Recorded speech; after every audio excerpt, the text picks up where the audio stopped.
നമസ്കാരം പ്രിയ സുഹൃത്തുക്കളെ, എല്ലാവർക്കും നമസ്കാരം.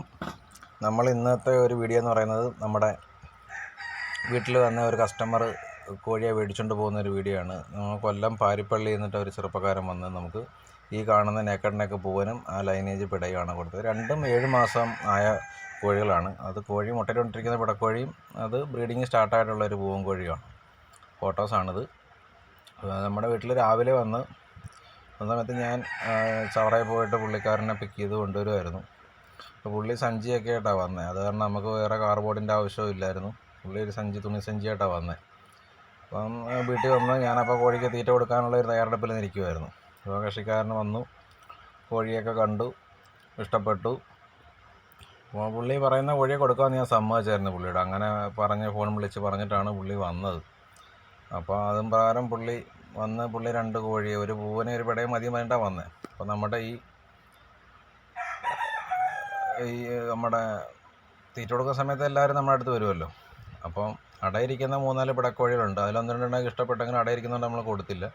പിന്നെ ഈ നിൽക്കുന്ന ഇവനെ കണ്ടപ്പോൾ അവനെ ഇഷ്ടപ്പെട്ടു. അവൻ്റെ ഫാദർ നമ്മുടെ അടുത്തുണ്ട്. അവൻ്റെ ഫാദർ നമ്മൾ കോഴിക്കോടുള്ള യദു എന്ന് പറയുന്ന ബ്രീഡറിൽ നിന്ന് മേടിച്ചതാണ്. 2 വർഷം ആകാനായി നമ്മുടെ അടുത്ത് വത്തിയിട്ട്. ഇപ്പോൾ എൻ്റെ കുട്ടികൾ ഒരുപാടുണ്ട്. ഇവിടുത്തെ നേക്കഡിനെ കുട്ടികൾ ഇറങ്ങും, സാധാ കുട്ടികൾ ഇറങ്ങും. ബ്ലാക്ക് ആൻഡ് വൈറ്റ് തന്നെ ഇറങ്ങുന്നത്. പക്കാ ക്വാളിറ്റിയാണ് ബ്രീഡിങ്ങൊക്കെ. അതുകൊണ്ട് നമ്മൾ അവനെ പിടിച്ചിട്ടുണ്ട്. അവനെ പിടിച്ച് കോട്ടൺ തുണി വെച്ചിട്ട് കാലൊക്കെ കെട്ടി, സഞ്ചിയിലായതുകൊണ്ട് ബസ്സിൽ കൊണ്ടുപോകുന്നതുകൊണ്ട് ഒരു ബുദ്ധിമുട്ടുണ്ടാകുന്ന കാലൊക്കെ കെട്ടിയിട്ടുണ്ട്.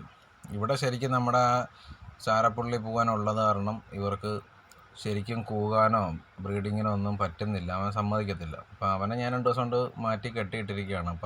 കൂടിന് പുറത്താക്കിയിട്ട് ഒരു പിടക്കോഴിയും കൂടെ വിട്ടിട്ട് അവനെ കെട്ടിയിട്ടിരിക്കുകയാണ്. അപ്പോൾ ഇവർക്കൊന്നും ബ്രീഡ് ചെയ്യാനൊക്കെ ഉള്ള ഒരു സ്വാതന്ത്ര്യം കിട്ടാൻ വേണ്ടിയിട്ട്.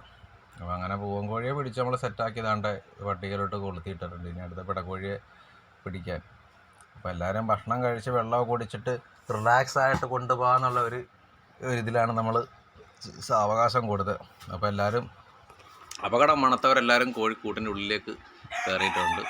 അപ്പോൾ നമ്മളിതിൻ്റെ ഉള്ളിൽ കോഴിക്കൂടിൻ്റെ ഉള്ളിലേക്ക് കടന്നിട്ട് എങ്ങനെയെങ്കിലും തപ്പിപ്പിടിക്കാൻ നോക്കും. അവൾ സമ്മതിക്കത്തില്ല. അവൾ സ്കിപ്പായി പുറത്ത് പോയിട്ടുണ്ട്. ഇനി ഇതിൻ്റെ ഉള്ളിൽ ഞാൻ പൊടി പറത്തുന്ന കാരണം നമ്മൾ അധികം ചാട്ടാകുമ്പോൾ വെള്ളമൊന്നും ഉണ്ടാക്കാതെ വീണ്ടും പുറത്തേക്ക് തന്നെ വിട്ടു. ഇവിടെ അടയിരിക്കുന്നവരുണ്ടാകുമ്പോൾ മുട്ടപ്പുറത്തൊക്കെ ചാടി കയറിയിട്ടുണ്ടെങ്കിൽ അതും ഒരു പ്രശ്നമാണ്. അപ്പോൾ അതിനൊരു ബുദ്ധിമുട്ടുണ്ടാക്കാതെ ഇവിടെ 3 പേര് നമുക്ക് അടയിരിക്കുന്നുണ്ട്. അപ്പോൾ ഭക്ഷണം കഴിക്കുന്ന ആ ഏരിയയിലാണ് സുഖമായിട്ട് നമുക്ക് പിടിക്കാം. അപ്പോൾ നമ്മൾ ബുദ്ധിമുട്ട് ഉണ്ടെങ്കിലും ഓടിച്ചൊക്കെ ഇട്ടാണ് പിടിക്കുന്നത്. അപ്പോൾ കോഴിയായിട്ട് വരട്ടി കഴിഞ്ഞാലും കോഴികളെന്ന് പറഞ്ഞാൽ അല്പപ്രാണികളാണ്. നമ്മൾ ഒരുപാട് ഓടിക്കുക വെച്ച് കഴിഞ്ഞാൽ കോഴിയുടെ തളർന്ന് എവിടെയെങ്കിലും പോയി ഇരിക്കും. അങ്ങനെയൊന്നും ചെയ്യാൻ പാടില്ല. കോഴിയെ വളരെ നൈസായിട്ട് ഒരു ട്രിക്ക് ഉപയോഗിച്ചൊക്കെ പിടിക്കണം. പക്ഷേ ഇവിടെ ഇപ്പോൾ അതൊന്നും പ്രായോഗികമാവുന്നില്ല. ഭക്ഷണം കൊടുത്തുകൊണ്ടിരിക്കുന്ന സമയത്താണ് ഇവരെല്ലാവരും എൻ്റെ അടുത്ത് വരികയും കയ്യിലും ദേഹത്തോ കയറുകയൊക്കെ ചെയ്യുന്നവരോ. പക്ഷേ ഇന്നിപ്പോൾ അങ്ങനെ പറ്റിയില്ല. അതുകൊണ്ട് തന്നെ ഈ വീഡിയോ ഒക്കെ തിരിഞ്ഞും മറിഞ്ഞും ഒക്കെ പോകുന്നുണ്ട്. ഞാൻ അതിലാണ് ഈ സെയിൽ ചെയ്യുന്ന സമയത്ത് ഒരു വീഡിയോ എടുക്കുന്നത്. കാര്യം പലർക്കും കോഴിയുടെ വിലയെക്കുറിച്ചും പറഞ്ഞ കോഴിയല്ല എന്നൊക്കെ പറഞ്ഞിട്ട് പലരും ഇത് പറയുന്നുണ്ട്. പല വീഡിയോകളിലും അല്ലെ കമൻറ്റിലും ഷോർട്സിലൊക്കെ നമ്മൾ കാണുന്നുണ്ട്. അതുകൊണ്ട് പറയുന്നത് നമ്മുടെ വീട്ടിൽ നമ്മൾ കോഴിയെ വാങ്ങാൻ വരുമ്പോൾ മെയിനായിട്ട് നമ്മൾ അനുവദിക്കുന്ന ഒരു കേസ് എന്ന് പറഞ്ഞാൽ നമ്മുടെ കോഴിക്കൂടിൻ്റെ ഉള്ളിൽ ഇപ്പോൾ നമ്മുടെ കസ്റ്റമേഴ്സ് സാധാരണ ബ്രീഡേഴ്സ് ആരും അങ്ങനെ ചെയ്യാറില്ല. കൂടിൻ്റെ ഉള്ളിൽ കയറ്റാറില്ല. പ്രത്യേകിച്ച് ഈ അസുഖങ്ങളുണ്ടാകുന്ന പേടി. രണ്ടാമത് മെയിൻ കോഴികളെ കാണിക്കാറില്ല. അങ്ങനെയൊക്കെയാണ്. നമുക്ക് അങ്ങനെ ഒളിച്ചു വെച്ചിട്ടുള്ള കച്ചവടമൊന്നുമില്ല. നമ്മുടെ വീട്ടിൽ വന്നു കഴിഞ്ഞാൽ നമ്മളെ കോഴിയെ കാണിക്കുന്നത്. ഞാൻ കോഴിയെ പിടിച്ചിട്ടുണ്ട്.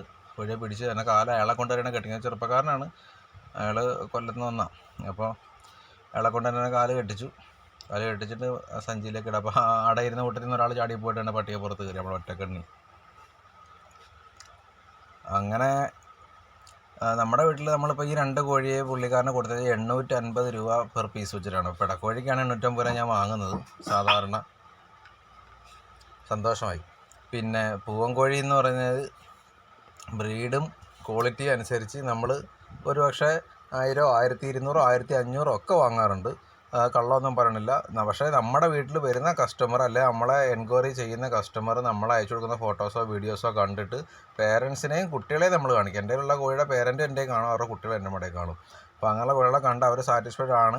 അതിനുശേഷം മാത്രമേ ഞാൻ അവരുടെ വില പറയത്തുള്ളൂ. ഇത്ര പൈസയ്ക്കാണ് നിങ്ങൾക്ക് പറ്റുമെങ്കിൽ വാങ്ങി. അപ്പോൾ അവർ ഓക്കെ ആണെന്ന് പറഞ്ഞാൽ മാത്രമേ കൊടുക്കുള്ളൂ. അല്ലാണ്ട് നമ്മൾ കോഴിയെ അയച്ചു കൊടുത്തിട്ട് അല്ലെങ്കിൽ കോഴിയെ കാണിച്ചിട്ട് ഇത്ര പൈസ പറഞ്ഞ് പറ്റിക്കുന്ന പരിപാടിയോ അല്ലെങ്കിൽ കാണിച്ച കോഴിയെ കൊടുക്കാതിരിക്കും അങ്ങനെയൊന്നുമില്ല. ഞാൻ കൂടുതലും പ്രിഫർ ചെയ്യുന്ന ആളോട് പറയുന്നത് എൻ്റെ വീട്ടിൽ വന്ന് കോഴിയെ വാങ്ങണം എന്നാണ് പറയുന്നത്. അതായത് തൊട്ടടുത്തുള്ള ലൊക്കാലിറ്റിയിൽ നിന്നൊക്കെ വരുന്ന ആൾക്ക് അതാണ് നല്ലത്. കാര്യം അവർക്ക് നമ്മുടെ വീട്ടിൽ വന്ന് എല്ലാ കോഴിയും കാണാം. എൻ്റെ ഒരു ക്യാരക്ടർ വെച്ചിട്ട് നമ്മുടെ അടുത്ത് ചോദിക്കുന്ന കോഴി നമ്മൾ കൊടുക്കും. പിന്നെ 1-2 കോഴികൾ